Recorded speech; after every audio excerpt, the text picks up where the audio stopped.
Welcome to the Forum, your way to keep up with state and community leaders, experts, and local business leaders. This is your chance to hear from and talk to people that affect your life right here in Rim Country. You can express your opinions by calling 474-2427. And remember, the comments and opinions of guests and callers are not necessarily the opinions of KMOG. Welcome to Rim Country Forum. Good morning, and welcome to a Thursday edition of the Forum. Charlie Seraphin with you again this morning. It's 5 minutes after 9 o'clock. I want to thank our sponsors, the Dana Law Group, Banner Health, Payson Medical Center, Pinnacle Propane, Realty Executives Arizona Territory, the Owens Law Firm, and Sunshine Cleaning and Restoration. All great local sponsors. Please patronize them and tell them Charlie sent you. I say my name twice, so because we have so many people in the studio this morning, I don't want them to forget, who's here, and hopefully they'll all remember their names too, because I may mess up a little bit. Today we have a really interesting program because I don't know a lot about it, and so we're going to do an exploratory sort of interview of 4 individuals, and I'm going to read their names off here so we know who they are to begin with. It's Matt Weber, Ann Knights, it's Kim. How do you spell it? How do you say it? Cias. Kim Cias and Bailey Crank. Okay. And they are all representing various aspects of an educational program through Eastern Arizona University. And beyond that, I don't know a whole lot. So I'm gonna start with Matt, since we have 3 women and only 1 guy. So since you're outnumbered, Matt, I'm going to ask you, and this is a sort of a technique of the program to give listeners. It's theater of the mind. They can't really see you, and some of them don't know you. So in order to know you better, the first question I ask is, where were you born? I am an Idaho spud. I grew up in southeastern Idaho, and most of my neighbors were potato dry farmers. So was your family in the potato farming business?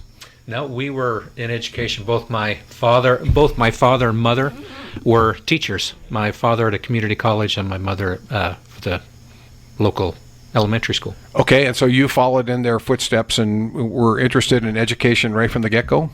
Actually, I told my parents that I didn't want to be poor and that I would never go into education. And I went into business and was going to be a CPA, but I had a lot more fun teaching the accounting to my classmates than I ever did counting beans. So I became a business education teacher. Do you think it's genetic, or do you think it was environmental? Absolutely environmental. Environmental, yeah.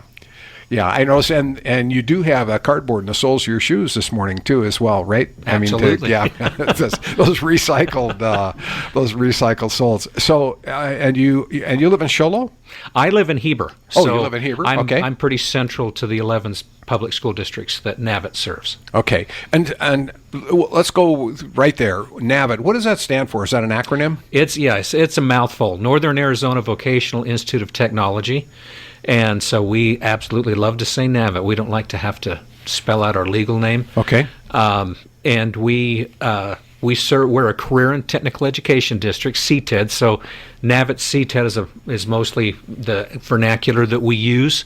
But we're headquartered in Snowflake, and we service high schools, 11 public high schools in the area. Payson is the only one in Gila County. We're primarily in southern Apache and southern Navajo County. Okay. So I'm pretty central to those 11 high schools. And just a general overview, how does NAVIT work? Essentially, what we exist for 2 reasons. First is to bring a funding stream into each district that we serve. Each of the high schools that we serve, when they have a career and technical education program like business or sports med. Actually, the sports med we're going to talk about today is a central program with the college. I'll talk a little more about that later. But basically, we're able to bring additional funding for every student that they have in their high school CTE program. CTE stands for Career and Technical Education. So everything from business to auto tech. And so that money that's generated, we give back to the high school to help pay for those programs, and it also generates some funding so that we can pay for what we call the central programs with the community college. And here in Payson, it's EAC, and so that's they're our partner here in Payson. The funding, is it come from the federal government or from the state government? It's state funded. So it's just like the Payson School District. They earn money for the students that they have taking their academic programs, and we have just a little extra funding for career and technical education. So the legislature approved that back in the 1990, and EVIT was the first career and technical education district in Mesa, and we were the second one in the state, the first in the rural area. Every time we have an education program on, we have lots of people who call in and say, why don't we have vocational education like we used to have?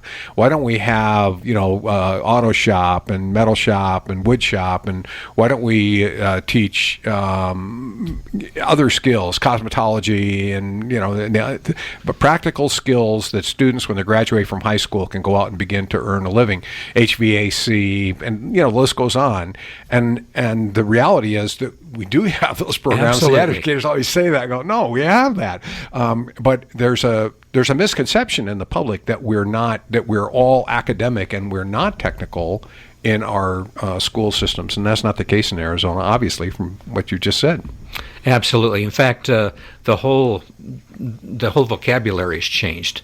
We career and technical education is kind of the new verb for what we called vocational education before, because it is highly skilled technical fields. Even auto tech, we call it auto tech instead of auto shop because there's so much electronic equipment now that's used.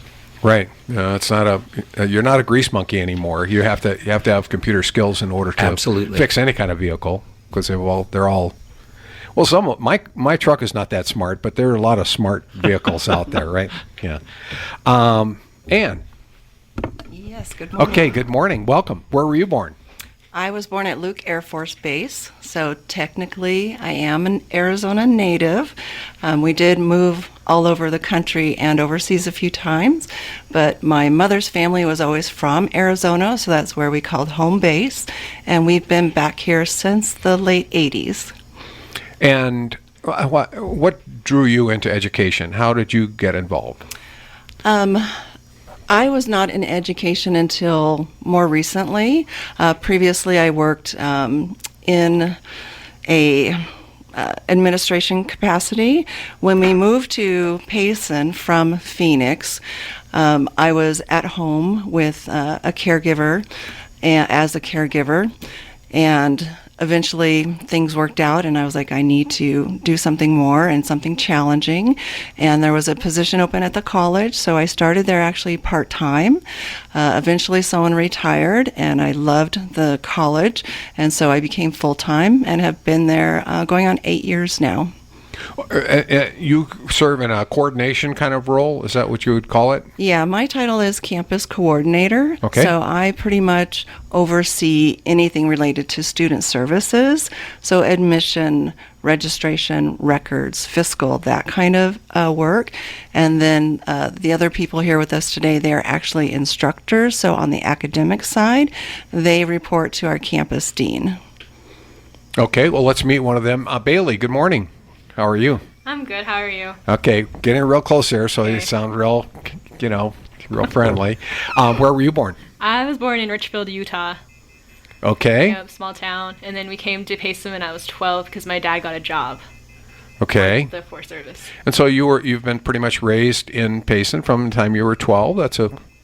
Was that a hard move at age 12? Oh yeah, it was. Because, I was in middle school, had my set of friends and everything, knew what I wanted to do there. But then with the big, huge move, everything just changed. And then just came here, completely different culture. Being up in Utah compared to Arizona, big shock. Okay, and you are an athletic trainer at the high school? Yes. And you teach athletic training as well? Well, now I will teach some classes about athletic training. So this is a new program. Yes. Here in Payson. It is. Okay, well, great.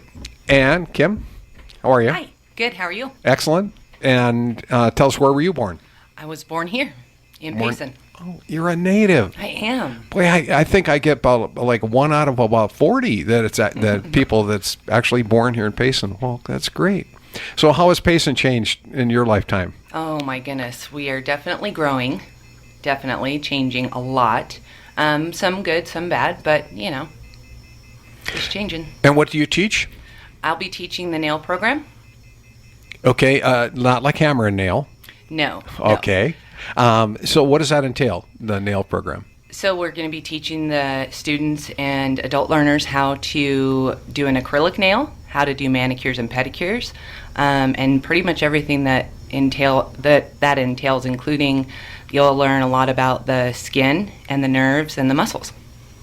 And actually, people in the community can go to the college and get a manicure or a pedicure, I've been told. They Is can. that true? We actually do have a salon floor. And you have the students that are working on them, and as an instructor, do you kind of look over their shoulder while they're doing it, or are they closer to graduation and you don't have to worry about them so much because they know what they're doing? They do have a certain amount of hours that they have to do before they get on the floor, but once they get on the floor, then yes, we're overseeing everything that they do. What kind of nail technician make in today's world?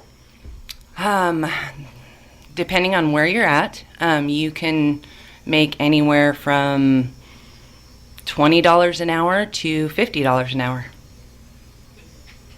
$50 an hour sounds pretty good. Yeah, it's not too bad. It's a lot more than what I make.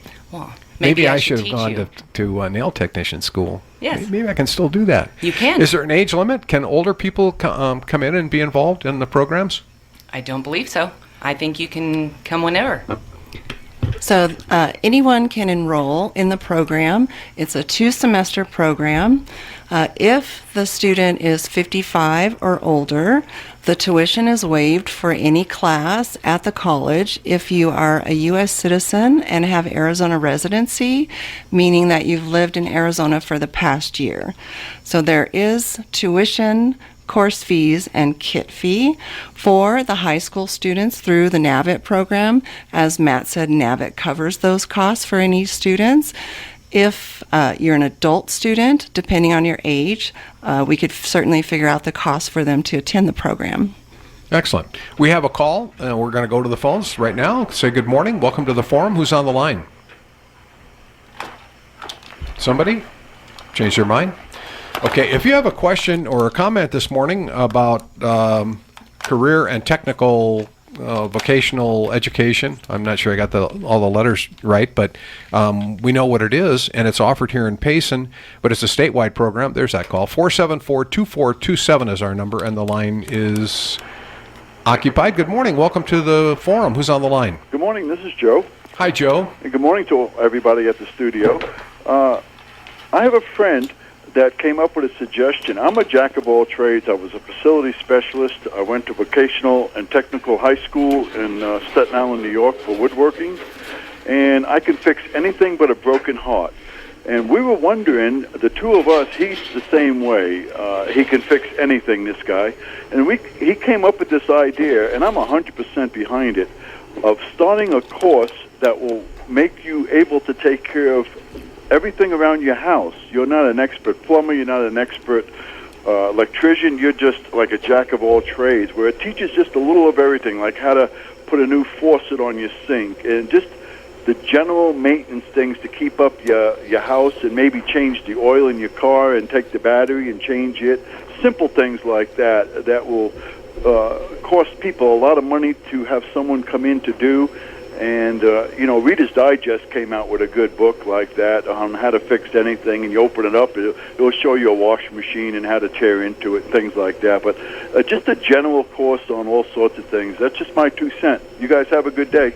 Appreciate it. Thank you, Joe. Interesting call. Anybody want to grab that one? We tend to specialize in education, right? And you have one course and try to make you an expert on that. But so for the college to offer the course, there has to be curriculum developed and either courses or a degree or certificate program in place. I would say to call the college if that's something you're interested in. We can look and see what is available through EAC in the catalog to see if there's anything as far as a certificate or degree or even potentially specific courses that could be offered. And then, of course, it would be going through the credentialing process to make sure the teachers are qualified. You know, in the academic world, they have sometimes what they call a pattern major, where you take subjects in different fields And at the end, you instead of having a major in history, English, economics, or whatever, you sometimes it's called like American Studies or something, where you're learning a number of different somewhat related material. But I wonder if it sounds like it might be a little bit more difficult in career technical and education.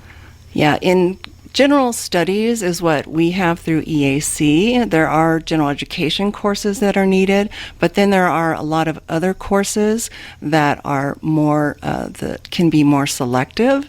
So it would be something that the student can certainly inquire at the college. All right, well, we're going to learn about NAVIT when we return, and specifically what the implication is for high school students and how they can get involved in the program and what it means for them.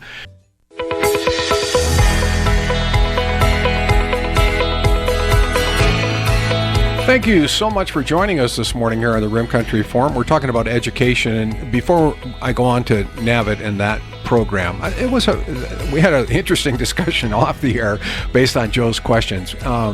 Matt, why don't you kind of share what you said and what the challenge is with that, and then we're going to ask Kim if she'll share what she shared off air too.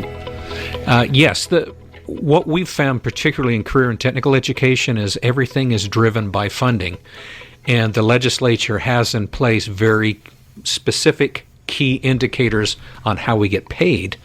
And love the idea of Joe's recommendation. Within our realm, we wouldn't be paid for that class because it won't lead to a certificate that's on the Department of Education state list. And so we just have a lot of different, we serve a lot of people and a lot of masters, and the largest one is the legislature because they have everything to do about funding.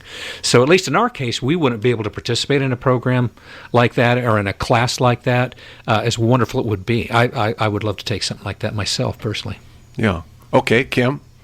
I think it would be a great program to offer, possibly at like the warming center or a town center somewhere. But I think it'd be a great program to offer because I think a lot of people would take that class. And it could be a fundraiser as well for the warming center. That was your idea, It right? would definitely be good advertising for the warming center.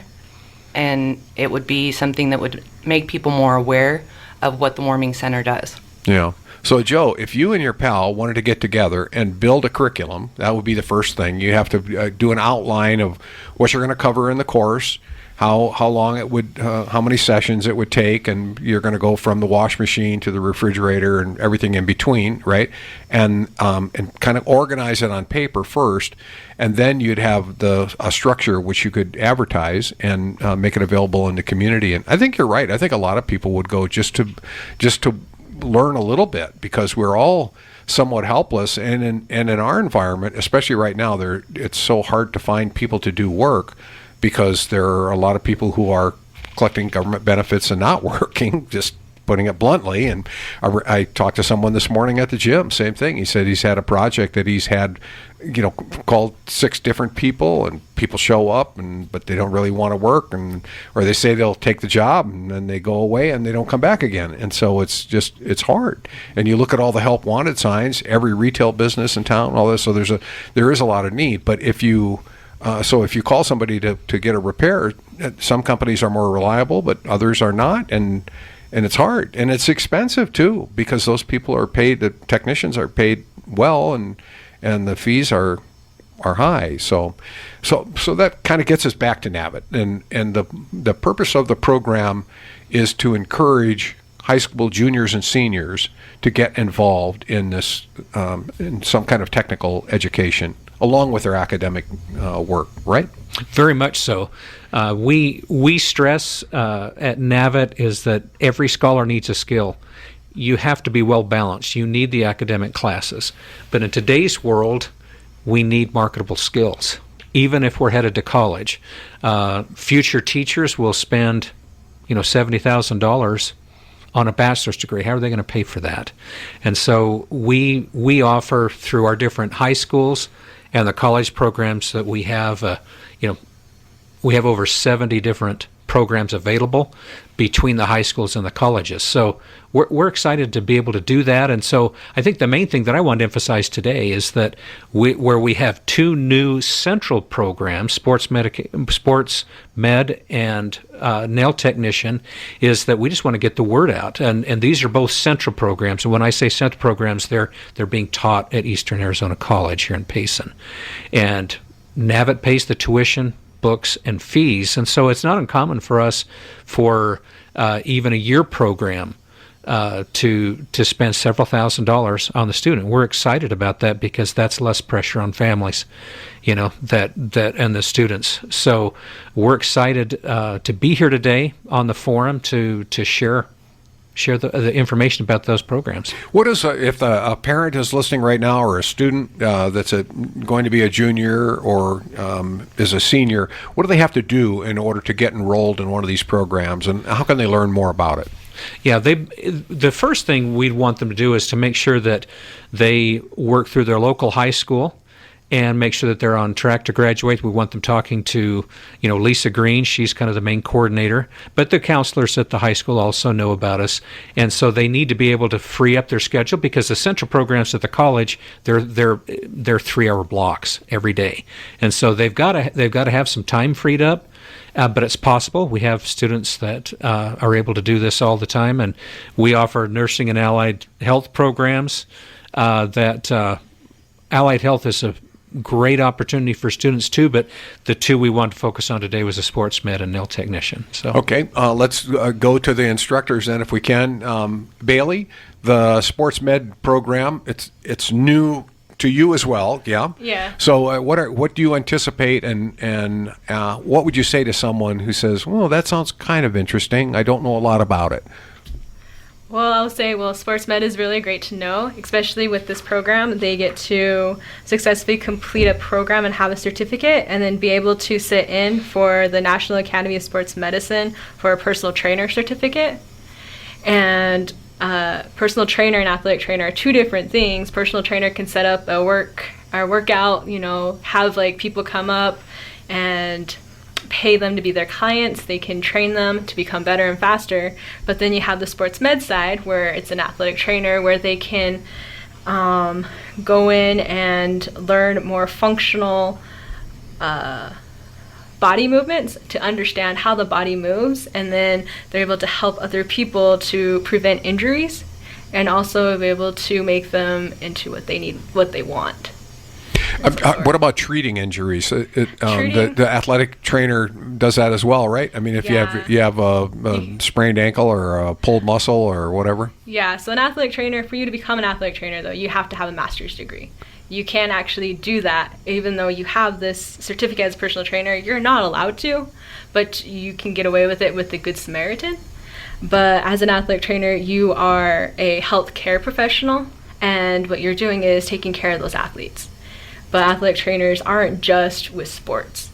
They're in hospitals, they're in clinics, they work with PTs. You can work with an orthopedic surgeon, you can go sit in on surgeries, you can be their specialist too.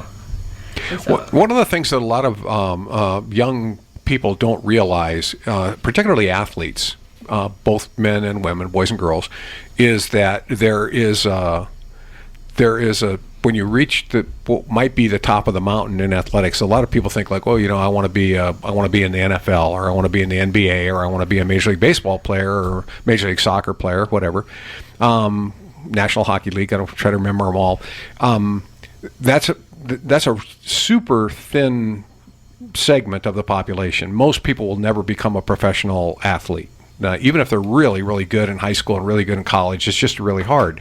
But there's a whole subset that is not considered, and it's in that area, because every professional team and the NFL and every other league has athletic trainers, and they're very well compensated. And imagine being on the sideline for every game, being really a part of the team, getting to know the athletes personally and working with them and knowing the ins and outs of their strengths and weaknesses and the types of treatment that they need. And it's a really exciting field. And every professional athletic trainer that I've ever known that's worked in professional sports, they love their job.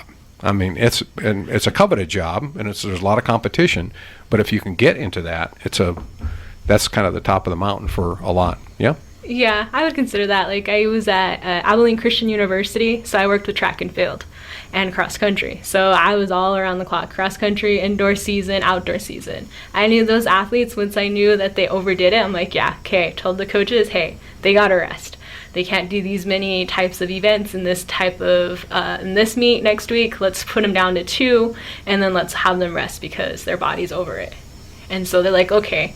And sometimes, yeah, we end up, track and field is an individual sport, but it's also a team, but mostly individual. So it was very hard with those athletes, but the more that I got to know them, that I was able to work with them and tell them, hey, this is what's going on with your body. Like, you can't overdo it, because if you're going to overdo it, you're going to be out, then you're going to be out for the rest of the season. Like, which one do you want? To be out for one meet or be out for the whole season? And so it's just us, like, realizing and giving them back to reality, like, hey, this is what's happening. Very cool. That's any of those athletes at Abilene Christian go on to accomplish great things? Any of them Olympic trials or that sort of thing? I know. I think during your tenure. That was my very first time. So I was an intern. One went to nationals for NCAA. So she competed in Oregon. She didn't do that well, but I think she may have gone, but I'm not 100% sure. A lot of them at Abilene, they're all international athletes. I know one that she was preparing for the European one in 2022 for triple jump. She's a very good triple jump from Finland. Very great. Okay. Good morning. Welcome to the forum. Who's on the line? Hello? Do we lose him again? If you get through on the line and it's answered, please be patient and hang with us. 474-2427. We will get to your call. We haven't forgotten you, and you weren't lost in the phone zone. Okay, let's go to the nail program. Kim, slide in there real close to that microphone so we can hear you nice and there you go. Tell us a little bit. Have you been an instructor at the college previously? No, this will be my first class. Okay. And what do you anticipate? How, if you're going to, same thing, somebody's listening and saying, well, I'm kind of interested in that. How would you go about recruiting people to enter the program? I would probably talk more about the salon environment and why it's so much fun and how much we learn. Yes, learning what we need to learn for nails is extremely important because you want to pass your state board exam. But this is something that's going to be able to be taken with you anywhere you go. Whether you decide to continue more college credits, whether you decide to move anywhere, depending on state to state, of course. But this is something that you can use to work your way to something else as well. Doing nails is a lot of fun in the salon. You're your own boss. You get to kind of make your hours. You get to do advertising. It's a little bit of business as well. I like part of the accounting that goes into doing your own business as well. And it's just fun. It's a fun environment to be in when you're learning it, and it's a fun environment to be in once you get out into the business world. The concept of a transferable skill and a fallback profession are both things that sometimes young people don't think about, but it really is important for those of us that had to move around the country and everything. It's just if you need to get to work and you need to have some income as you're making a transition, and maybe for women, they're going to be, if they want to be a mom, and they want to raise their kids for a little bit, but they still need some income to be able to make it work. It's a nice balance. And that's actually originally how I started doing nails. I went and got my nail license so that I could work my way through college and do an early education degree, and then found that I absolutely love doing nails. Why? Tell me about the interaction with clients. What do you get out of it? They get nice looking nails, right? And they get their hands and their feet cleaned up. Yes. What do you get out of it? A couple of different things. I'm a social butterfly, so that is definitely, I get to know them, I get to know their families, they get to know mine, and you make some really good friendships as well. And I love when they walk out of the salon and their nail art looks beautiful, or they come in and they have a nail that's broken, like way down past where it's comfortable, and you fix that, and they walk out and they're happy and they're content. Take the pain away? Yes. that's always a positive. Okay.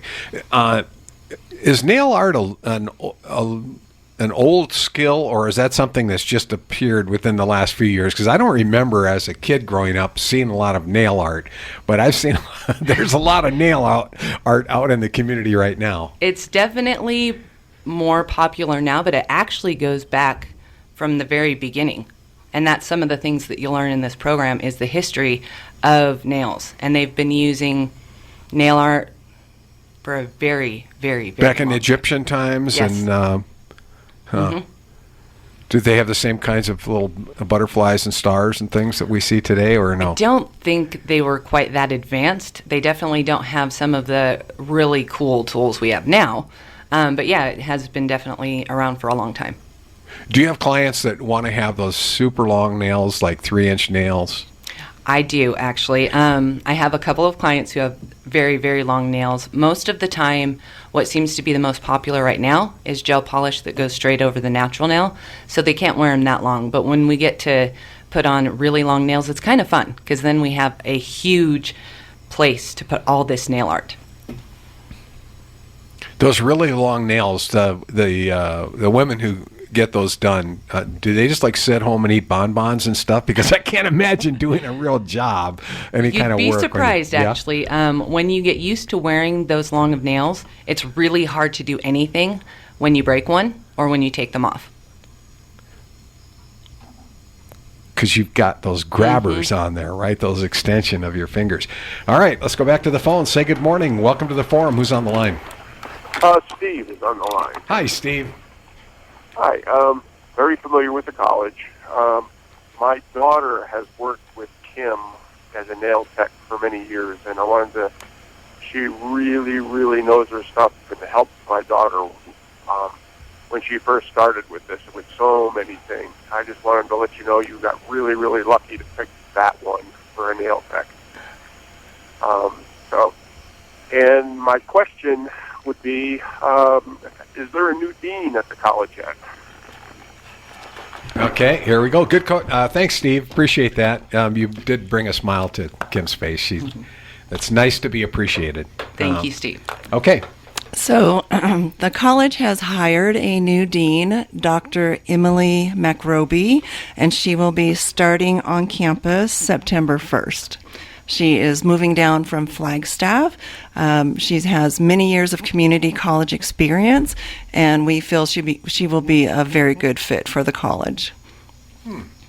Oh, what's her name again? Dr. Emily McRoby.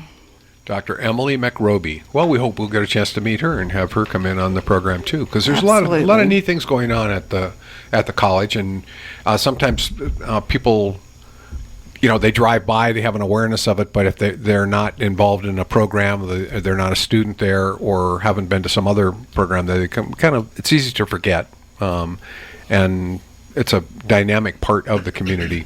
How many students are at the college right now? So we are just finishing up our summer session, which is typically a smaller enrollment. Due to COVID last year, our enrollment numbers did go down. Before pre-COVID, we were serving about 1,500 students. Our community has a unique demographic. About half of our students are the over 55 crowd, and the other half of our students are matriculating students. So we're hoping that as COVID is getting under control and restrictions are lifting, that we will be able to get our numbers back up to the pre-COVID level. How about in the NAVID program? How many students did we have this last year from? I know you do the whole district, so it may be hard. Can you break out kind of the Payson area, how many we had at the college? We typically have here in Payson between 24 and 30 or so grand total, typically. And is that kind of 50-50 between juniors and seniors? Or are there more seniors that come into the program? There's usually a few more juniors than we have seniors. Okay. Are there people who come into the program and then can you complete one of these courses in your junior year, or is it a 2-year approach? Well, some of the programs are 2 years, some are 1 year. In sports medicine, in that case, that's a 2-year program for the new nail technician, or excuse me, 1 year, and nail technician is also 1 year. Okay, so they could take it either junior year or actually they could do both programs. They could do one junior year and the other one senior year, theoretically. Right. Yes. Yeah. We always tell students that sometimes we get calls on sophomores, and they've got to be at least junior status to participate. Would you like to increase that number, or is that a workable number right now? We'd love to increase. We've got plenty of room to take on extra students. How many students do you think you might be able to handle? Ann, what do you think? For sports medicine, we can handle 24 to 30. And for nail technician, we are just building the program. We'd like to get up to 10 or more. But right now, our goal is 10 for this first year. Okay. And at the end of that program, would you, let's say you take it as a high school junior, and you're in the program and you complete the program, can you get your Arizona certification as a high school junior, or do you have to reach a certain age before you can be licensed? So State Board of Cosmetology requires that you're 18 or you have your high school diploma. Okay. So you could take it as a junior, but could you take the exam earlier and not be licensed when it's fresh in your mind, or is it going to be a kind of a recommendation thing that you probably want to be a senior? We recommend that they be seniors because we don't want a lot of lag time between when they take the curriculum and when they test. Right now, where we're building a program, I think we're open to making exceptions, but we always recommend that we try to keep that at a fairly close timeline. Yeah, because it's human nature that we forget what we learned in that class. Some of us forget more quickly than others. Others retain information longer. It kind of depends on your learning structure and how your brain functions, right? Well, absolutely, because I just misspoke a few minutes ago on air because I was visualizing a 4-semester program, but that would be if they were at the high school. This is at the college, so it's much more accelerated. When you're meeting for 3-hour blocks, every day, you can cover the content in much less time. But NAVA does have a functioning program. Are you involved with the stuff that's being done at the high school? We provide that funding stream, and so that's one of the main reasons we exist is to bring that funding stream into the high school. For example, here in Payson, it's most of the 3A schools that we serve, like Payson, we bring in between $250,000 to $300,000 every year that comes back to the district to spend on those career and technical education programs at the high school. Because not all of your high school students can take off 3 hours a day. Thankfully, here at EA, we have an early block for most of the programs. It starts at 7 and goes till just before 10. And so that's really helpful, so they can still get in all their classes at the high school. And then some are evening programs. And the programs that are at the high school, what type of offerings do they have there? I know they've got everything from theater technician to auto. They have agriculture. I know they've got computer programs. They have a business program. They have culinary. Those are just some off the top of my head. But yes, the average high school they'll usually offer between around 6 or 7 programs. And then we have the option to have them come to the college for these 3-hour blocks, and so they can cover more material in that period of time. So typically, if you're in a program that's for 2 years, we're gonna end up paying about for about 40 credits, community college credits, and that's about 2/3 the way to a college degree. So. Yeah, we haven't talked about that. I mean, that's one of the other motivations, and we hear about it in the community, but it's never really been explained to me. So if you're a high school junior and you get into one of these programs, you're actually you're earning a college credit as well as learning the skill, whatever it is. Yeah, absolutely. And then we transfer it back to the high school elective high school credits, so it goes towards their graduation. That way, it's helping prepare them for their high school graduation too. the cosmetology program is one of the other central programs we offer, and so we're spending about $8,000, to cover that student throughout that 2-year program. And Cosmetology is a 2-year program. Yes. Yeah. And then how much credit are they getting toward their college degree? I say it's in the 40s range. Yeah, 44. 44 hours? 44 community college credits. So that's, like I say, that your average 2-year degree is 64 community college credits. So, like I say, it's about 2/3 that NAVET's paying for them towards a degree. So if they work through the Aspire program, that can help pay for some of the academic credits that are needed to get the degree. And there are times when we have a high school student that earned their associate degree with EA Payson a couple of weeks before they graduate from high school. That is not uncommon. If they schedule things right and do some dual enrollment through their high school, maybe a few night classes or summer classes, if it's all in planning and being ready for. So if you get that AA degree, I'm just looking at the economics of it, if you get that AA degree early on and you transfer to a major college or university to get a BA or a BS, you're halfway home, right? So you could cut the cost of your college education literally in half if you use these programs effectively. Very much so. So you asked earlier, if for those who are listening, what do they do? If they're interested in sports med or if they're interested in nail technician, we would absolutely want them to get with their high school with Lisa Green. We'd want them to also call NAVET. We have an application paperwork. We'd want them connected with the EAC Payson campus. And so that's the exciting part of our program is they get support from 3 different entities: their home high school of Payson, EAC Payson campus, and then NAVET. And so we work well together. And I want to make it clear too that for those out there who may be listening who are homeschooled or are in charter school programs, they absolutely are eligible to participate. Yeah, and there are so many more students that are being homeschooled in today's world. As going back 20 years ago, it wasn't as common. Pretty much everybody was in a regular school. It was pretty rare if you were homeschooled. It did happen, but not to the degree it does now. But they would have that flexibility in terms of time to be able to take that 3-hour block on a daily basis and create their homeschool curriculum around the time that they're at the college learning. Very cool. See?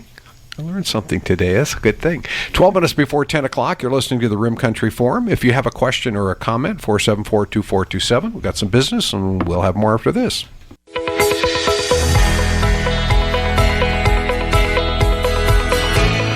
It's a learning opportunity and an opportunity to learn about learning, which is an opportunity in and of itself. It's an opportunity program today. A couple of things that we haven't done so far. We have Matt and Ann and Bailey and Kim in studio, and they are involved in the programs that are administered primarily through the college, but also there are programs that are available at the high school. But Matt, you just mentioned something I think that's really important. It's not just for high school students and younger people. There are programs that are offered for all ages of technical education. Yeah? Absolutely. Where our primary partner for our central programs is through the community college, it is for adults too. In fact, if you were to walk in on any college campus that NAVET works with, you'll see adults at large and our young population from our area high school juniors and seniors in the same classroom. So these are community college programs. They all get community college credit. NAVET pays their tuition, books, and fees, and we send elective high school credit back to the high school or their charter school that goes towards their high school graduation. But yeah, these are absolutely adult programs, and our high school juniors and seniors we refer to affectionately as our young adults of the programs, and we're excited to be able to help them. That's a healthy environment, don't you think, when you do multi-generational Absolutely. Anything? Yeah, because we learn from one another. The younger adults can learn from the older adults, and the older adults learn from younger adults in addition to whatever they're getting from the instructor. You bet. Okay. Anne, what's the difference between the cosmetology program and the nail program? The nail program is new, yes? Yes. It's Okay, just but you've had starting this year. cosmetology for some time. Yeah, we started cosmetology 2014. So the cosmetology program covers everything relating to cosmetology skills, haircuts, coloring, everything with the hair. They also learn basic nail. They also learn facials, where the nail technician is specializing in nails. So some students will come and they find, I really don't like doing the haircut, so I want to specialize in nails. So this would be the one that they would choose. We've had a couple people come in and say, I don't care for the facial part, but I found I really love doing men's haircut. Go into barbering. So cosmetology is more of an all-around, where the nail technician is a specialty. And the cosmetology program is a 2-year program. Is that what we said? If an adult is coming as a part-time student, it's a 2-year program. If they're coming as a full-time adult, they can finish in 3 semesters, so they can be finished in 1 year. Excellent. So that would include a summer program, yeah? Correct, Okay. yes. Okay. Kim, you mentioned something earlier, and it kind of it rattled around in there for a while because I had to think about it. But in the nail program, you're not just talking about cutting and trimming and cuticle management. You said nerve endings and other things, and then when you talked about the broken nail and the pain, I know because my wife just had one of those, Yes. and she complained about it every day for a week and went, Yes. oh, man, this is awful. Talk about some of the health aspects of the nail program that you're going to teach. Okay. So you learn about the nerves and the muscle and the skin from the fingertips to the elbow and from the toes, from the tip of the toes to the knees. You learn about blood flow. The reason why it hurts so bad when we have a broken nail is all of your nerve endings are there. So you're learning what to watch for your clients around the cuticle, the skin, the hands, everything. You're watching for infections. You have to learn about everything that can happen to the parts of the body that you're working on. Are there health hazards for the technician as well? And what steps do you take to make sure that you ensure your own health while you're working on someone else? There is definitely, whenever it's skin-to-skin contact, of course, that's a possibility. You can use a mask when you're working with products. You can use gloves when you're working with people's hands or their toes doing a pedicure or something of that nature. And then there are times where we cannot work on them. So there are times where you're going to have to learn how to gently approach that subject with the client. How do you gently approach that subject? Okay, so the person, the prospective client just came in, male or female, doesn't make any difference, and they say, "Hey, I want a pedicure," and they take their shoes and their socks off, and you go, Yes. "No." We have had that happen, unfortunately.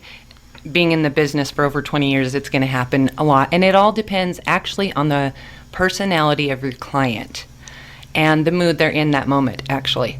So what you would do is, let's say they just took off their socks and you see that there is a problem. You ask them a couple of questions, maybe ask them if they're on blood thinners, ask them if they have any neuropathy or any diabetes, any heart conditions, and then we tell them, State Board of Cosmetology says that we cannot work on you. You're going to go see need to go see a doctor and then come back with a note and let us know that it's okay for us to work on you. You know, I was just, as Kim, you've described yourself as a social butterfly. I think you're a lot more than that. You're a very interesting person, but a lot of times you have instructors in traditional higher education that have been instructors their whole life. You know, they went to school, they learned from a book, and then they went out and they tried to teach the material. At the community college, one of the neat things, especially for somebody like Kim, she's been doing it for over 20 years, there's a lot of subtleties that you can't get from a textbook. Correct. That you're not going to learn. And one of them is just what you just said. Yes. Patient management, you know, and how you do that, client management. And a lot of what you're going to learn that you're going to need in the salon is actually once you get into the salon and that salon becomes kind of your family, they start to teach you those things. And that's really fun to watch.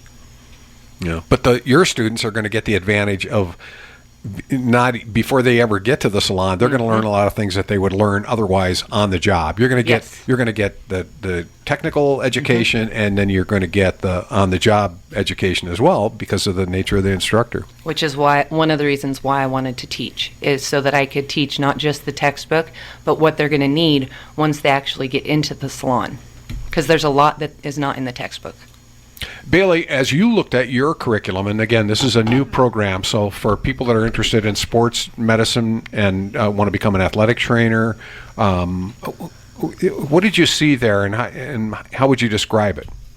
Well, from what they have here, it's really great from what they have for them to be a personal trainer certified, because they're able to have, first aid CPR, learn about sports medicine, intro to sports medicine, sports psychology, because you kind of have to know more on what's going on in their mind to know if you're overtraining or you're undertraining, or if they're able to over adhere, or under adhere. Because if not, then, how are you going to train them just individually too?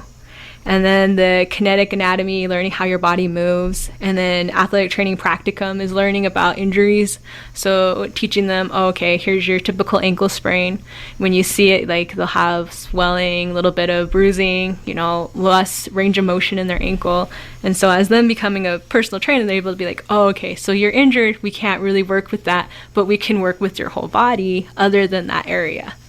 And so as they move on to personal health, sports nutrition, and then strength and conditioning for sports performance, they're able to get all those types of tools in their toolbox to know, this person has, let's say they have lombardic stuff that's going on, or lordosis. So their spine is a little bit curved off to one side.